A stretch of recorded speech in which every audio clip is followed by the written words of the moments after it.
Welcome, everybody. Praise the Lord, everybody. Thursday evening of Holy Week. We're a few days away from Easter Sunday. Wow. Tomorrow's going to be our Good Friday service at 7 o'clock. Yeah. Got some national preachers coming in. Yeah. Well, virtually. Yeah, virtually, Send of us course. some videos. Yeah. People you'll enjoy. Yeah. People you'll tell your friends about. So make sure you tune in and, tag at least 4 or 5 people so they can get on with us and experience the encounter, the Good Friday encounter. Yeah. Looking forward to it. Yes, it's going to be good. Then Saturday. Some good guys. Good mixture of styles. Yeah, good. Yep. Yeah. Yeah. That's what I love about our church. It's never boxed in. It's no. variety of styles. Can't do that. Voices and. Yeah. Different gifts, different anointings. Yeah. And then Saturday, we're coming back with another teaching video with some prayer in it. Okay. Because we're praying over people's prayer requests. And okay. Praying for resurrection. And, what time are we doing that Saturday? That's Saturday at 6 o'clock. Okay. It's going to be real good. You want to make sure you tune in. You can send us your prayer requests in. We're really going to be praying. We're in prayer and Bible study, so we're praying over prayer requests on Wednesday nights. And we're privately praying for you guys and publicly doing this. Just send your prayer requests in. It's going to be a great time. Yeah. The social at Go to Bethany. It's going to be really, if you really, can't rev it up during this Holy Week, you can't get it done. No, you can't get it done. No, not at all. Yeah, we're trying to get there. Yep. And of course, Easter Sunday in the morning, 8 and 11. It's going to be a great time. Bishop already shared privately the word with us. Yeah, but we have a theme. What's the theme? You did not tell you. Did not tell you. Yeah. Hot dog. That fits right in too. It fits right in, didn't it? Yeah. It's not, Jesus didn't change what he said. No. Did not tell you. I told you. Yes, sir. I was going to get up. That'll work. So we're looking at this whole Holy Week. If you watch the past couple of videos, and today and Saturday and Sunday, we're really showing you all the disciples' perspective of the cross, the crisis in their lives. And it really speaks to where we are in this day, in this crisis we're in. Yeah. Circumstances produce the crisis in their life. Yep. And circumstances are producing crisis of faith. Yes. In the lives of believers. Yeah. And there's a sense of tiredness, weariness with a prolonged season, which is realistic, whether it's COVID or anything. When you go through something for an extended period in time, I hope this is the right word. There's like an exhaustion that you feel. I learned something yesterday. Didn't know that we would need it today. Okay. There's a thing called complex trauma. Okay. Which the people of God are experiencing right now. When you look at deaths of loved ones, loss of job, some people lost their homes, savings maybe depleted, all kinds of different, a loss of faith, a loss of what apparent strength, of emotion, and so people, the trauma is complex now. Yeah. And it is so it's so necessary, the things that we're doing, which is I hope that people have noticed, instead of us trying to go on some revelatory trip, we've taken them back to basic things, foundational things, which what the enemy wants to kind of dislodge. Because if he can get you focused on one of your trauma principles, you'll lose focus on him, right, on God, and then you start to slide. So it's really, I think it's God-given that we have been dealing with fundamentals of the faith for months now. Yeah. But that's what we need. We need strength where we're connected. Yes. And that's to Jesus Christ. Absolutely. Yeah. Absolutely. Ooh, that's nice. Yeah. Because people working from home, I was reading an article that people that are working from home because they're at home for so long, and from what they're saying is jobs, because there's no real lunch hour, they're working from 8 a.m. in the morning to 7, 8 o'clock at nighttime with very little break, very little social life. They can't go out and have any outlets. So you're stuck in your house all day long. Okay. And the emotional impact, it's weighing on people where some of them aren't even taking promotions on their job because they don't want the extra responsibility. Yeah. Because And I've talked to some people about this who, some people that can handle some pressure are saying working from home is starting to become a lot because they don't have that social outlet. Yeah. You're stuck in the house. Because if we think about it, work is congregational, all coming together, hopefully around the same cause for the same purpose. And even if you're in an unfriendly environment, you are in an environment where other people are. So I can see some people. Yeah. I don't know what people without God do when they feel alone. Yeah. Because he assures us that with him, you're not. Yeah. But if I have not mastered subjecting my senses, I will allow myself to become distracted by my situation. Absolutely. And all of a sudden, the kingdom influence will lessen. Yeah. While the outer man starts to influence me more and more. Absolutely. So it is a daily, there's some maintenance that the saints need to do to maintain their steadiness during this time. Right. But another, we talked about God cutting for fruitfulness, but he also guarantees us something for commitment. If you abide in me, if you're consistent, my word abide in you, ask what you will and it shall be done. So not only is the Lord looking for our spirituality, but he's looking for our consistency. Absolutely. And then we're back to basics again. Absolutely. Praying and studying our word. And it makes all the difference in the world. Absolutely. And this Thursday night, it fits into this Thursday night of Holy Week because not only were the disciples being tested, Jesus' commitment was being tested. He was God suffering, if I can say it like this, through humanity. It was God understanding what it was like to be us through the person of Jesus Christ.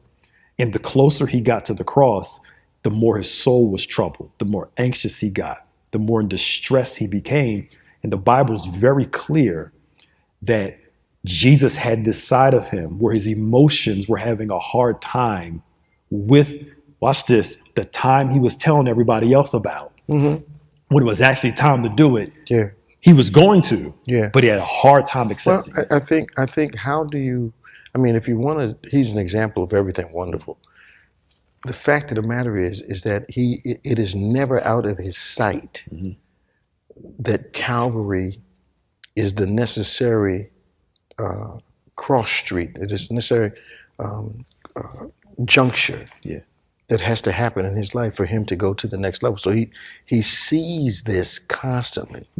He's talking to them about it, like you said. But imagine waking up every morning and knowing one less day. Till I have to go to Calvary. And then he talks to God about it, and God's like, no, we have to do this way. So there are some things that and it teaches us that there are some things that God has planned for us in our futures, that if we don't believe the other side of the prophetic utterance, which is the resurrection, we will end up being dissuaded. We'll be like Peter. When Peter says, no, Lord, you're not going to do that, because Peter can't see the other side of Calvary. So that Thursday night, felt a preach in that moment. And Thursday night, because you're right, because Satan's job is to get you off your assignment. Lose focus. Get you off, you're losing your focus. And Jesus on this Thursday night shows us how to maintain his focus. So he shows his humility because he knows I'm getting ready to leave. I have to prepare y'all to continue the work after I'm gone. He washes their feet, right? And after he washes their feet, it's a sign of humility. He tests their commitment and says, one of y'all is going to betray me. And they all start saying, is it I? Because now the question is, if I'm not going to betray you, why do I have to ask the question, is it me? The Bible answers that. They all, the Bible says, they all had secretly doubted him in their hearts. So they didn't know whether he was referring to the doubt, betrayal of the past, or whether this was a new one, because they all had betrayed him because they didn't believe in him momentarily. And he sees that, for God to be doubted, that's his greatest pain by us. Absolutely. Because he doesn't lie. Absolutely. And to be believed is his greatest pleasure. So Jesus has to He's doing this because his love has to be tested again too. And his love and his maturity is on display. He says one of y'all is going to betray me. He acknowledges it's going to be Judas, but in John's version of it, I love it. John is laying on his breast, his chest. Judas is betraying him. The mistake that most of us make, this person hurt me. We take John and push him out the way. Because we assume John's going to be just like Judas. Well, and that's easy to do. You know what's really always amazed me? Spiritually, I look at John and Judas as one believer. Okay. Yeah. Because we are always embracing him. And then the next breath betraying. Yes, sir. So they are a picture of the dichotomy of a believer. Absolutely. Yeah. We try to stay close and we get to the other side. Yes, we got the other side too. When I would do good. Evil's present with me. and Jesus shows that dynamic of that love in that particular moment. And John shouldn't pay what Judas does. And even like you said, within us, which is quite profound, Jesus still loves us in spite of that other side. That's amazing to me. I think he's an example of leadership where I cannot lose the ability to embrace those that are sincere. Yes. While at the same time letting those that are betrayers, let that run its course. Yep. You know, that's the balance that a leader really has to have. Absolutely. Absolutely. And he shows us something real interesting. He says, one that dips with me is the one that's going to betray me. And this dipping is actually an act of honor. So the one that he's getting ready to betray him, Jesus shows him honor at the communion meal. Now, a lot of us, if we knew somebody was going to betray us, I'm not sure how much honor we would give that person. Well, do you think maybe that was for the purpose of convicting Judas?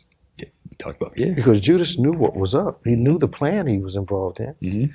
And then Jesus honors him, I think, to bring to Judas the reality that he knew. Because he kisses people that betray him. Yep. You know, so I've always looked at that moment as here. In spite of what you're about to do, I still love you. I still love you. Yeah. Yep. And that's the maturity he showed on that Thursday night. Because his thing was showing us, can you share in a meal with those you're in conflict with? Communion is a communal gathering. And we can't say, I'm not going to eat communion because I don't like somebody sitting beside the church. We have to share in the meal. And let's be real, we do it all the time. Thanksgiving dinner. Christmas dinner. We eat around folk we don't like all the time for one day. Yeah, man. It's just when we get saved, all of a sudden, we get hanky when it comes to church. Oh, yeah. I wonder if in the context of Judas and how God had gifted him, Jesus had gifted him just like he gifted the others. And when I look at the trust he put in Judas, not only gifting him, elevating him, trusting him with the funds of the ministry, and then giving him tremendous amounts of opportunity to turn back around. It shows me leadership again in a way that is when you know what the outcome is going to be, you don't mind letting someone apparently run out their string. But the fact is, the difference between leaders is if you don't know, if you haven't studied your people enough to know when that behavior has turned, then you'll miss the whole transaction. But, you know, isn't it a quality of leadership to not behave in a way that those that have dishonored you know it? So he shows him honor in front of the disciples to someone that I believe the disciples knew was dishonorable.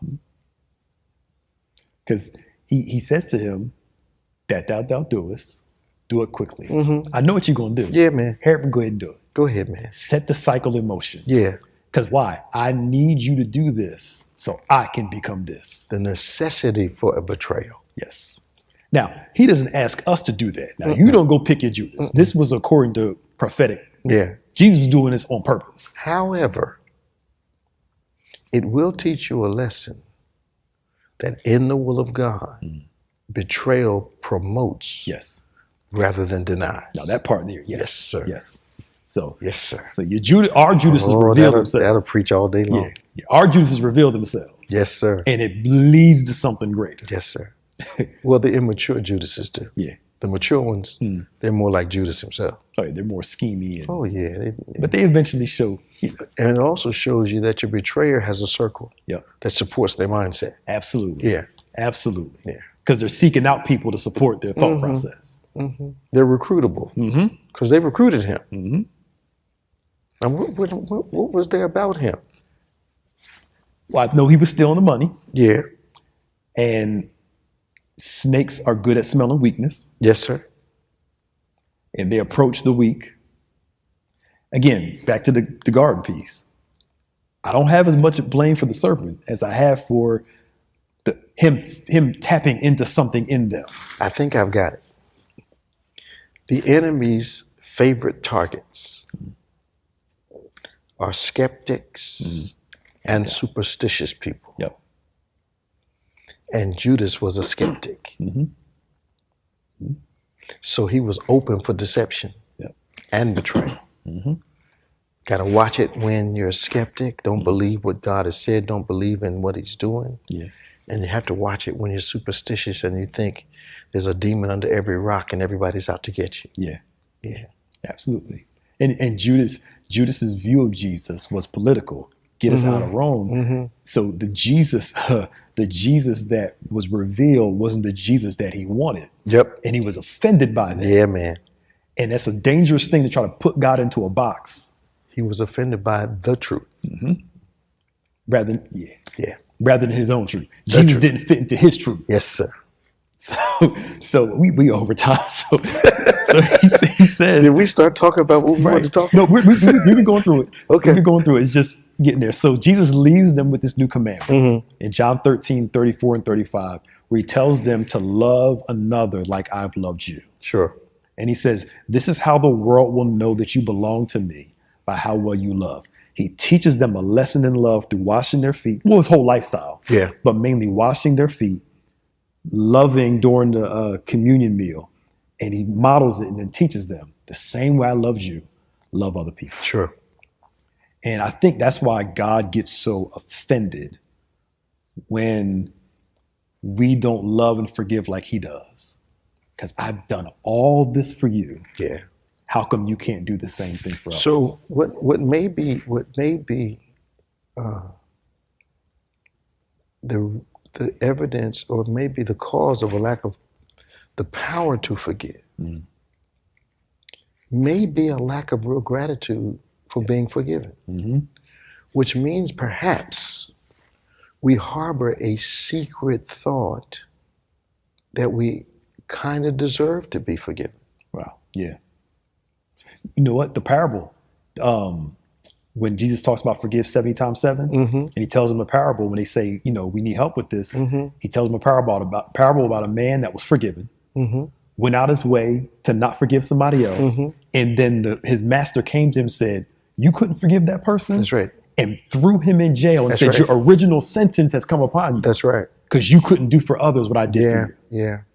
God's grace is an opportunity not to condone, but it is an opportunity for us to forgive like God has forgiven. Grace, neither grace nor mercy nor forgiveness ignores the offense. Yes.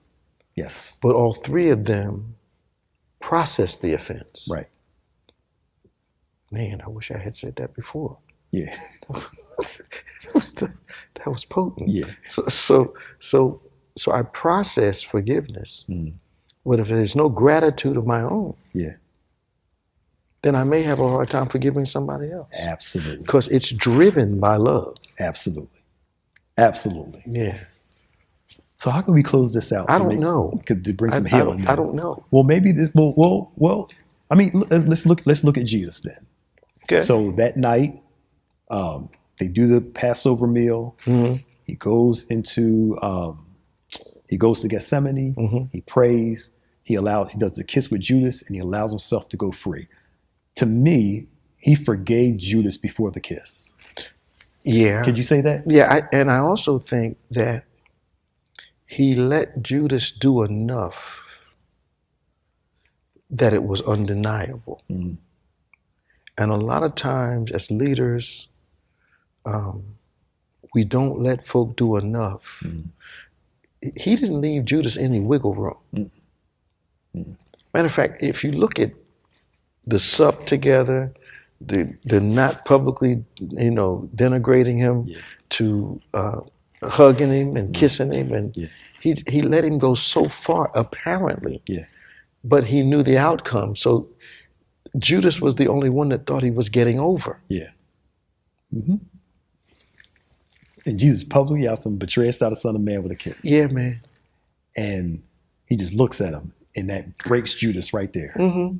And Judas goes and hangs himself because of that brokenness. So here's a good way to... But he couldn't get there without the kiss. He couldn't get there without the kiss. It had to happen.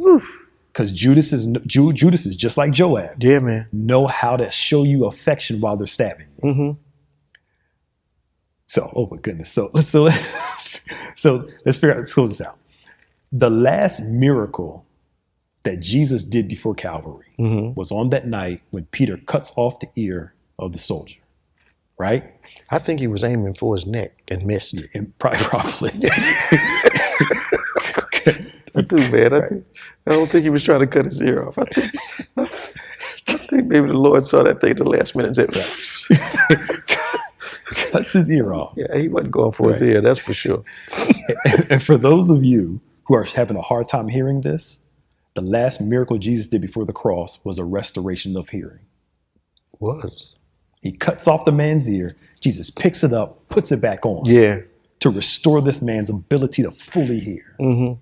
And some of us, unforgiveness, if I can say it, can clog your ears up. Absolutely. And you can't listen well with hate in your heart, with bitterness in your heart. And maybe that's what we can pray about. God can restore some hearing. He does this completion miracle. Because the guy probably could have heard without the external part of his ear, but he would have looked incomplete. He would have been out of balance. And then the Lord, says, no, you can't walk around like that, and puts him completely back together again. It was like the potter was slapping a piece of clay on the imperfect part of the vessel. He's correcting man. some stuff. So the symbolism of it is just all over. He's fixing all of that on this night. It was a restorative miracle. Yeah. Didn't have to create it, but he did have to create the connection. Yep. And I love it because he hid the evidence. Let's stop talking. So he hid the evidence. He cut the ear off, hid the evidence. Yeah. That's what forgiveness is like. Yes, there it sir. is. Yeah. So now when the man says my ear was cut off, people look at him like, you got to be lying. No, come on, man. When God does a real show enough miracle, he knows how to hide the evidence. All right, y'all. It's Good Friday tomorrow. So watch Good Friday service. And we'll be back on Saturday at 6. We're going to do some teaching about prayer and silence. And we're going to pray for you guys. And God bless you. See you then. See you later.